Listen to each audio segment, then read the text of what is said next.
Welcome to the Overcome Medical Hair Loss Summit. My name is Valerie Fuentes. I'm your host, and today I am with Supriya Surender. Welcome back. I had the pleasure to talk to Supriya back in the summer. Well, still summer, but beginning of summer, when I did the Unapologetic Badasses series, and we just totally hit it off. I had so much fun. I knew I had to have you again. And not only because of that, because I really feel that we really connect in like how we believe that mental health and taking care of yourself, right, and from the inside out is so important, right? I think that sometimes we get fixated with the hair and the looks and all that stuff when we're going through hair loss, and we forget to take care about this, which is the most important thing for me. So I love, all the things you share on your blog and on Instagram. So yeah, I needed to have you back again. So thank you for saying yes and being here. Of course. I will interview with you anytime. You're so cute. Okay. So for the people that are just meeting you today, just tell us a little bit about you. Yes. So my name is Supriya Surender, and Valerie and I met. We connected because she found me on Instagram through my blog, Baldie Boo. And I've been sharing my journey with alopecia for the past 2 years now. I can't believe it's already been 2 years of that blog, which is crazy. But my journey wasn't always that easy. I kept my alopecia a secret for a very long time. I lost all of my hair in 2015 when I was 33 years old. So alopecia was actually something quite new to me. I didn't have it as a child. So in my mid-30s, losing all my hair was pretty traumatic for me mentally. And then a few years into my journey, I finally started taking steps to make peace with the disease. And then my blog appeared in 2018. I made the decision to launch it then, and I just started telling my story, and since then it's grown. I have so many amazing followers and so many amazing friends that I made because of it, and now here we are. Here we are. So what was the one thing that pushed you to start talking about it? So the first time I talked about it was actually in 2017. Kylie, who you had in your last interview series for the Unapologetic Badasses. Oh, Kylie, yes. Yes. So she was one of the first people I followed on Instagram who had alopecia. And she had posted this picture of herself, and it was her back. She had all this writing on it about like different words about her alopecia journey. And I saw that picture and I was like, wow, like that is so badass. Like I want a picture like that. But at that point, I wasn't ready to share my story or anything like that. But I contacted my friend Rachel, who's a photographer, and I was like, Rachel, can we remake this picture? I just want it for my own collection, just to have it, feel like a badass seeing it. So we did a version, and I'm like flexing, and I wrote some words. I wrote alopecia, I think loss and strength. I think I just wrote those three on there. And then I had this picture for a while, and I was just kind of sitting on it. And then all of a sudden one day, I came home and I kept going back and forth. Should I post it? Should I not post it? Should I post it? Should I not? And I wasn't planning on it. But then all of a sudden one day, all of this stuff that was on my mind just came blowing out in a little like blurb that I was writing in my phone notes. And I ended up posting it. So that was the first time I shared anything about my alopecia journey publicly. That was to my social media, like my little Facebook group and stuff. And then from there, I think the following year, I did another post, maybe for Alopecia Awareness Month. I can't quite remember. But again, this was just to my friends and family. And I had a few people reach out to me telling me that I should start some sort of blog.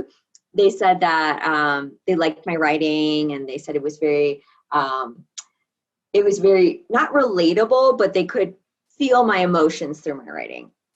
And so they recommended that I start some sort of blog.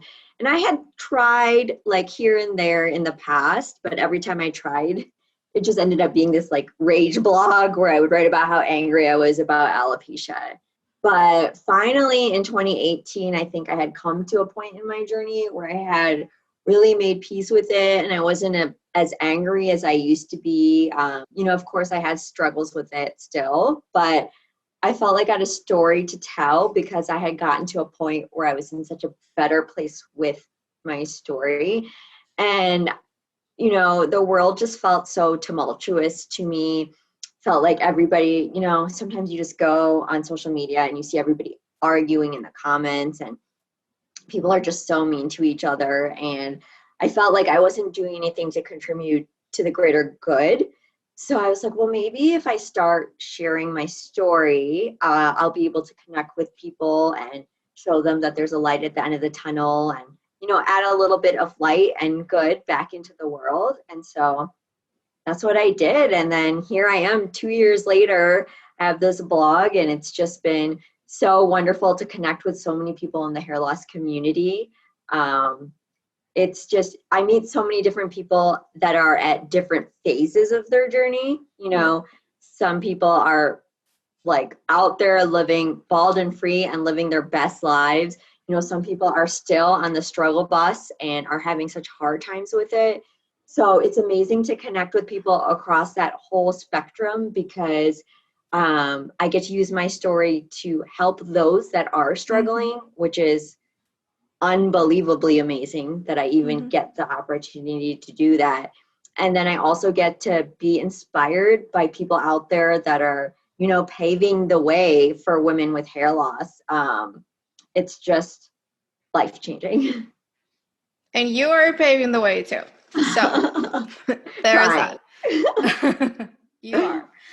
Awesome. So I know last time we got to talk about, the not so good side, like what you have experienced in the past, right? And the only reason why I bring it up, and I have to preface this a little bit, because I've always wanted to come from a good place, while creating everything I'm doing right now. So like I've always wanted to highlight the benefits. Believe it or not, there are benefits of having hair loss, and like what good has brought into my life, and all the good things, because for many years I was in such a bad place that I'm just done with it, right? Like I don't want to go back there anymore. And so I want to bring everybody with me out of the struggle bus to the we can do this together bus. Yes. But I know that it didn't start there, right? It didn't start there for you. It didn't start there for me. So can you share a little bit with us, like, what was it like when it wasn't that great? And like, what did you do to get you where you're at right now? Yeah. So at that point where it wasn't great, I mentioned this in my past interview, and I try to mention this often, that I've dealt with anxiety and depression for a large portion of my adult life. It's just a part of me that I always have to manage. So when I lost all of my hair, it was definitely a crushing blow to my mental state. When we've talked about this as well, that coming out of very emotionally destructive relationships, it takes a blow to your self-esteem, to your self-worth. But when you add hair loss into that mix, it kind of gives you this desolate feeling of, I'm not good enough, and I wasn't good enough with hair, so how am I going to be good enough without it? And so I really hit my lowest of lows. I did battle with some thoughts about ending my life, and not just simply, not saying simply, but not just because of alopecia, but just a culmination of many difficult things that were going on in my mind. When you let your depression get way out of hand, those thoughts can happen, and I wasn't doing anything to take care of it. I wasn't doing anything medication-wise, and I wasn't doing anything therapy-wise to help myself. And so for a long time, I just internalized everything.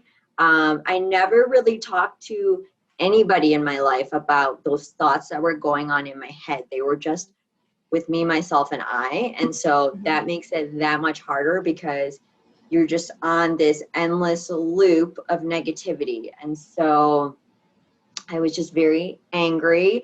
And, I would sit there and think, okay, if my hair loss can stop tomorrow, then I can get back on track. And it never did. You know, every morning I would wake up and there would be more hair on my pillow, and I would take a shower. And I don't know about you, but when I was losing my hair, showers were the worst.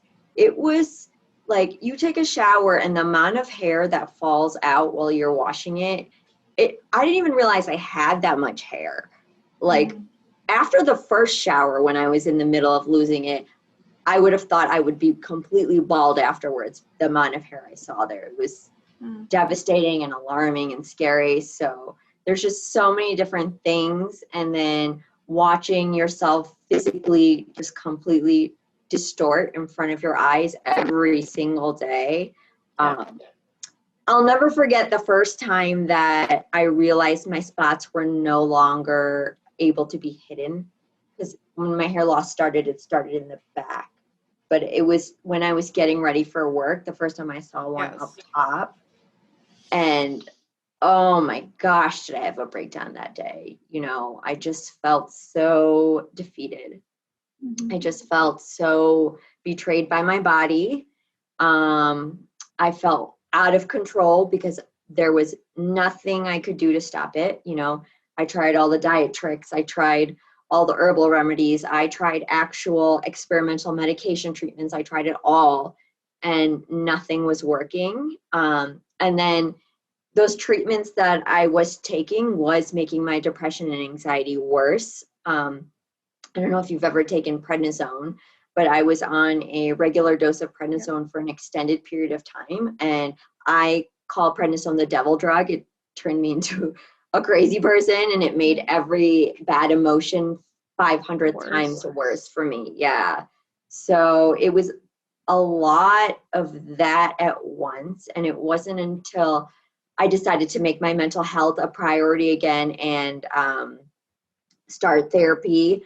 I started medication for my anxiety, and it wasn't until I started those things and really started healing my brain that I was able to push through and start focusing on myself again in a good way, in a positive and healthy way.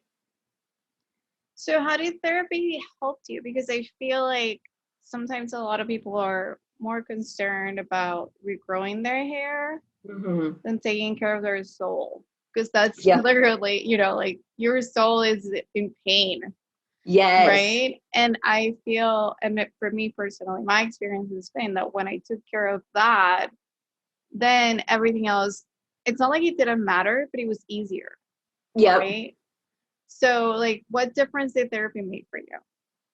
So therapy helped me sort through so many things that I was dealing with my hair loss journey, but it also helped me deal with things that led up to my hair loss journey. Right. So I mentioned, like, I was in a 3-year, very emotionally difficult relationship. I moved from Ohio to Colorado for this person. So I gave up everything in my life. I gave up my friends, my family, all of these things for this relationship that ended up being quite devastating for an elongated period of time. And, you know, leaving that relationship slowly, like, it chipped away. It was like I was a sculptor, and it was chip, chip, chip, chip. And I was this happy person, and piece by piece, that happiness kept falling off. And by the time that ended, you know, I was a little pile of rubble as it was. And so I didn't have any self-confidence. I didn't have any self-worth. And I'm not attributing per se that person to that. I'm saying that I allowed myself to get to that point because I didn't see myself shifting. It was happening. I wasn't realizing it. And then I was breaking apart, you know. I should have walked away early on when I noticed it, and I didn't.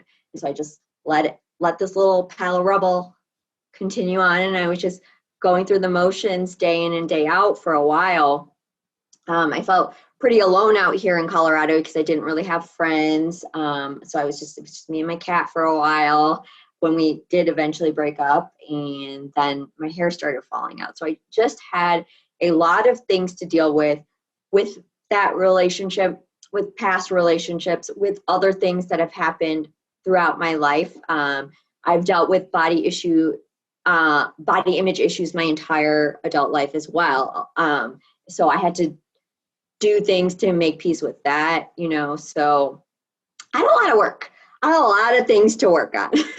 And so going to therapy, you're able to talk to somebody that knows nothing about you, and their only goal is to get you better mentally. Their goal is to not have to see you anymore because they want you to feel better. They're not invested in you in any other way. They don't have opinions on how you should be living your life. They're just an unbiased, here are tools, and I will help you work through things. So yeah, it was really wonderful. And one thing I do want to say about therapy too is that not all therapists will be the right fit for you. So I saw a therapist a few years prior to losing my hair, and she was not a good fit for me. And it was nothing against her. It's just that her style and her focus areas just didn't help me at all.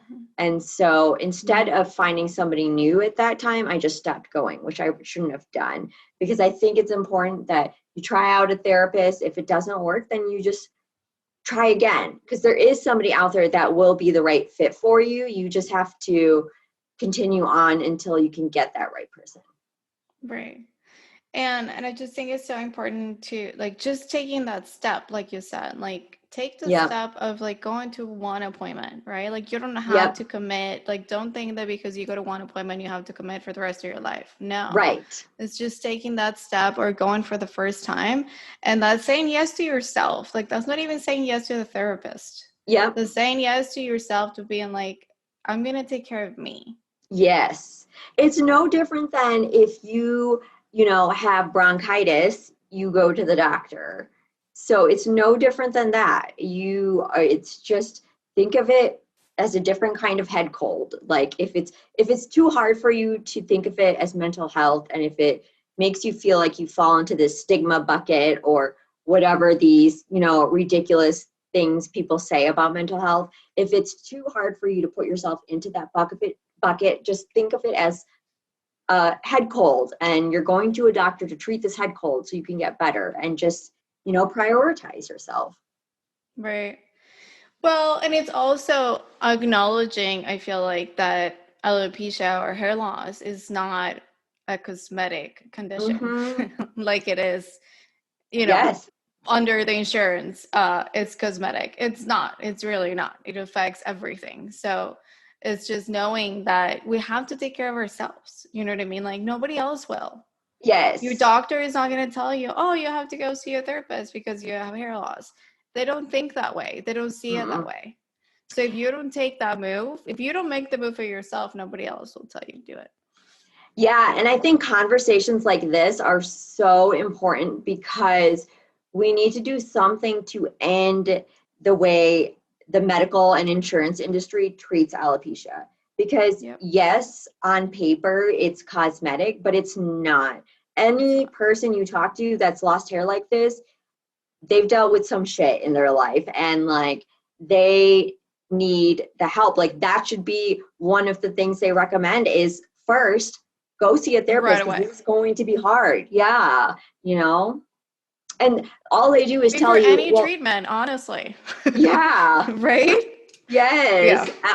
All they tell you is you should manage your stress. But it's like, how do you manage your stress when your hair is falling out by the handful and it's something you've never experienced before in your lifetime? You need other tools to do it. And that's where somebody who's spent a career helping people with the unexpected steps in and helps.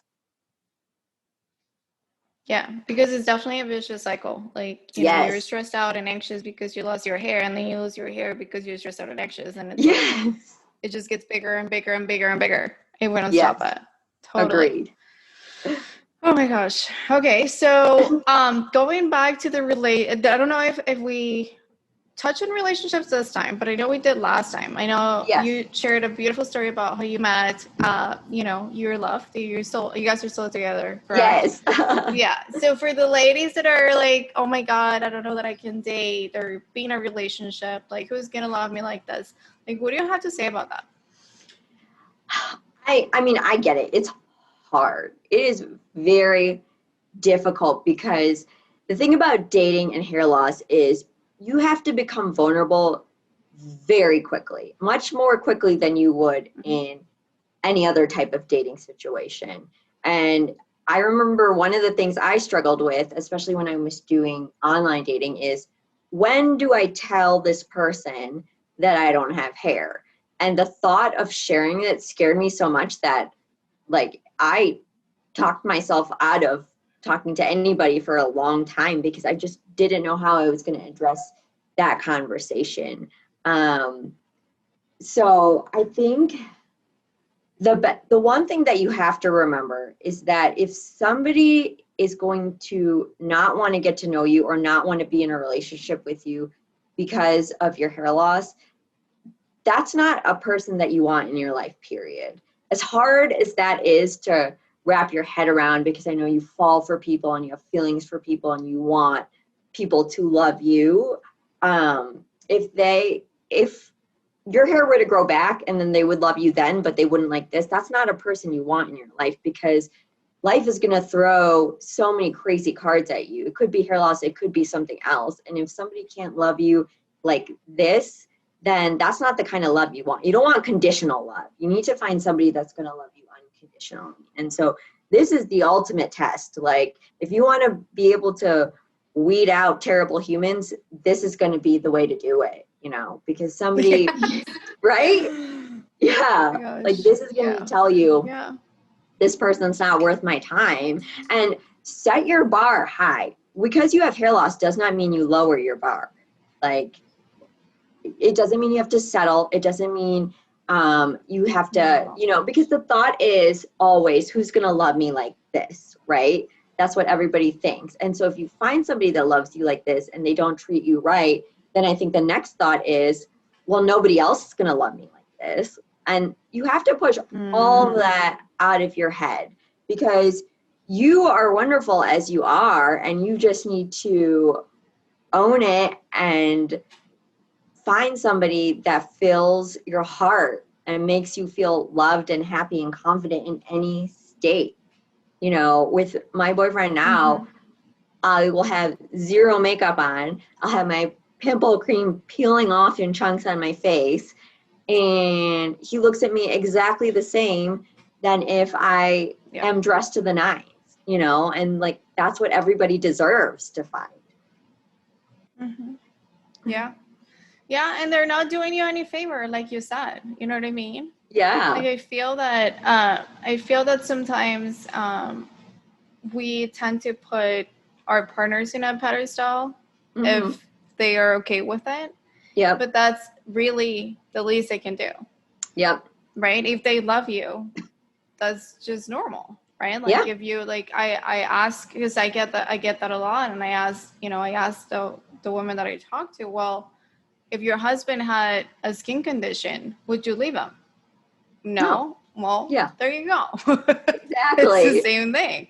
Yeah. It's just like, we give so much significance to it, and we make it mean that we're broken or that there's something wrong with us, and it's not like that at all.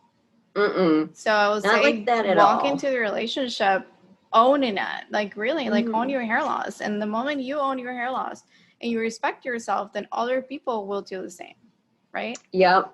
Because we're projecting onto them. That's another thing. Right. If you are unhappy with your hair loss and it's a big strife for you, and then you go into a relationship expecting that's gonna fill that void of being unhappy with your hair loss, that relationship is going to end up becoming very stressful, because you are relying on somebody else to make you happy because of something that's happening in your body, and that you can't assume somebody else is going to give you that happiness. Someone else should always be adding to your happiness. It shouldn't always be that you have to have them to be happy. No, you need to be happy and they add to it. Absolutely. You get to share that happiness with them. Yes. So speaking of happiness and happy moments, anything funny that you want to share with us that has happened around hair loss? Any funny stories, good stories you want to share? Yes. So this is my favorite story. I was in this Facebook group for women with alopecia, and everybody shares their little tips and tricks. And I remember early on, somebody was talking about this like eyebrow pen that you could use, and they're like, it's so good. I go swimming with it, like it does not budge. And I was struggling with getting my eyebrow makeup to stay on, so I'm like, okay, I'm gonna try this. So I try it, and at this point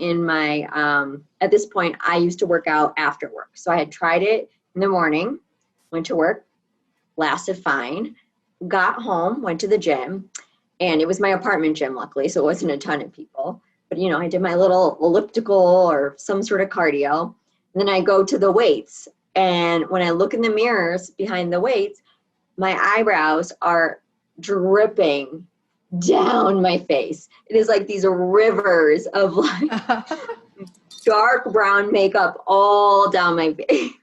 Oh my gosh. So yeah, that happened. And I, honestly, at that point, I was just like, I don't care. You just I'm going to lift my roll with weights. it. Yeah, I'm just going to lift my weights. It just means that one less gym creeper will talk to me today. Yeah. And honestly, I think that there are a lot of moments like that, and you just you roll with it. Yeah. We had a virtual meetup last Saturday. I did it for Spanish-speaking women because I've noticed that a lot of Latinas don't like to talk about hair loss. So I decided, you know what, let's get them together. Let's break the stigma. And one of the girls was sharing that, a lot of times, like, she doesn't even know that her wig goes up. And, like, sometimes she's talking to people with her wig up to her, and they're like, what's happening? And everybody was like, yep, guilty. Yes, because when you wear a wig, especially all day, your part is probably going to move. Your hairline's going to move, your part's going to move, something's going to shift. Like, it happens. Even the most secure wigs in the world do it. Yeah. For me, I think the one that I still can't manage is the root touch-up sprays. There's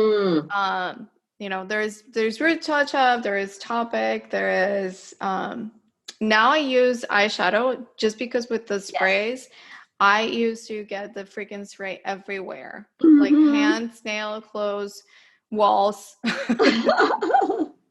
All the things. So I think that for me is the one thing that I've had to like, all right, maybe I'm not so good at this. Let's not use that. Well, we're getting closer to our time together, to the end of our time. So I just want to know, like, what has been like the best thing that alopecia has brought into your life? That you say like, okay, this has really changed my life for the better. Which I know it's hard for some people to like think about it, right? But I guarantee you there is something good that this has brought into your life.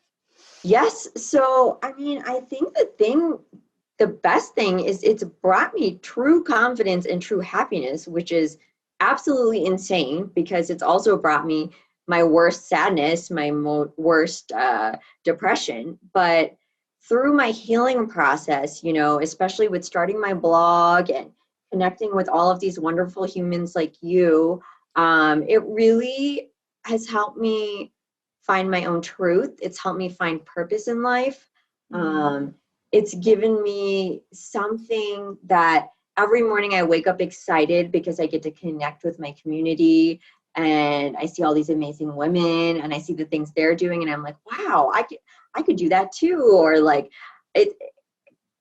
I didn't have any of that before. I would wake up and I go to work and then come home and just kind of do my thing. Like I didn't have anything that really filled my cup in that manner. And now I just feel like I just have so much that makes my heart so full. It makes me excited for the future. It makes me excited for the future of hair loss. I just think, I don't know, once I made peace with it, I just made peace with myself. And people always say, like, when you're in your 20s, your 30s sound so scary. And 37, but I'm the most confident version of myself, which is wild because who thought it would take losing my hair and losing everything to get to this point where I love myself and I love this life. Do I every second of every day? No, but way more than I ever did before. So that to me is just such a blessing. Like, what a wild ride it has been to get to this point, but Would I change it? No, because I love this space that I'm living in, and I'm happy that I got here. Right. And so what would you say to people that are still like, having good days and bad days and like not feeling so great about it? Yeah, so I would say to you, first of all, that's totally normal. Like, you're not just going to wake up overnight and just be like, I love alopecia. Like, that's just Right. not going to happen. So true. But I think the most important thing is to just continue doing things that help you work on yourself. So maybe that is starting therapy, or maybe if you're not at therapy yet, maybe it's on talking to a friend and telling them about what you're going through and having somebody where you can have those open conversations. And I know not everybody has friendships or family like that where they can open up. So the next is go find somebody that you can talk to. You can talk to me. You can talk to Valerie. Like, there are people out there going through this that will talk to you. Read books that are inspirational, or podcasts. I think sometimes when you're feeling sad, you have a tendency to find things that make you more sad, whether it's sad movies or sad songs or things like that, that help you just like sit in that sadness and just be in it. So find things that help you get out of that. Maybe it's inspirational stuff, or maybe if you're not ready for that yet, maybe it's just making sure all the music and all the TV you watch is stuff that makes you laugh. So now, instead of always crying or always feeling down, you're always laughing. And, the more you laugh, the more the things in your brain start thinking, okay, well, laughing's a little bit more fun than being sad. I like to write down in my gratitude journal. So I keep a list of things that I'm thankful for. So, even it doesn't have to be a long list. Even if you start with one thing a day that you can be thankful for and slowly start to grow it from there, you'd be shocked how quickly that changes your mind frame with things, and how quickly your life will change. Your perspective will change on things.